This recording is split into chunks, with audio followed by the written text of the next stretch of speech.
I got out of the Army in 1960, and while I was there, I married my wife. She was from South Carolina, and I decided I wanted to go to Charleston to live. So I went to Charleston and got a job with Whitaker Laboratory, which was more or less my predecessor. I worked there 3 years, and they sent me down here to run a little branch office.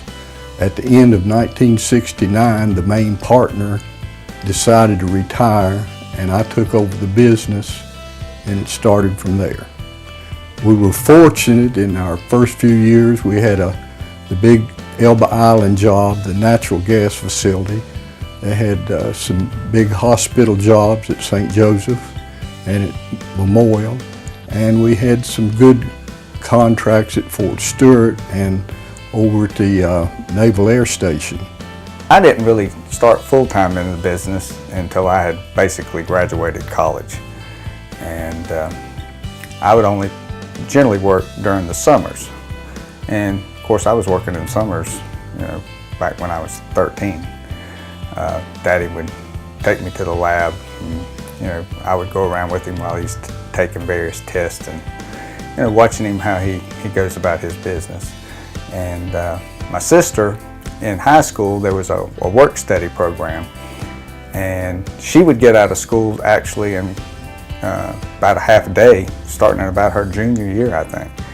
And she would come over and work full-time year-round. And of course, she's been here full-time ever since, and she's my sister.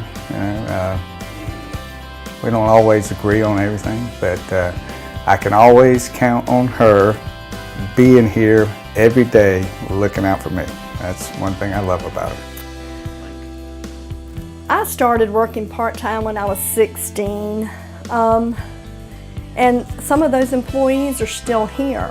We still have, I'm 51, and we still have some of the same employees here, and and they don't leave.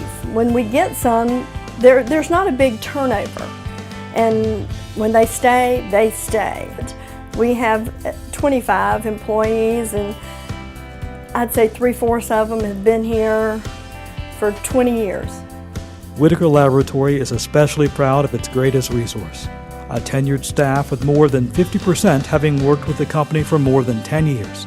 Whitaker Laboratory has invested in its workforce through increased training and education. Whitaker Laboratory's services have been vital to the expansion of the Georgia Ports Authority and historic downtown Savannah, and continued service to 3 military bases. Tonight, the Cox Family Enterprise Center proudly recognizes Whitaker Laboratory as the 2012 winner of the Small Business of the Year.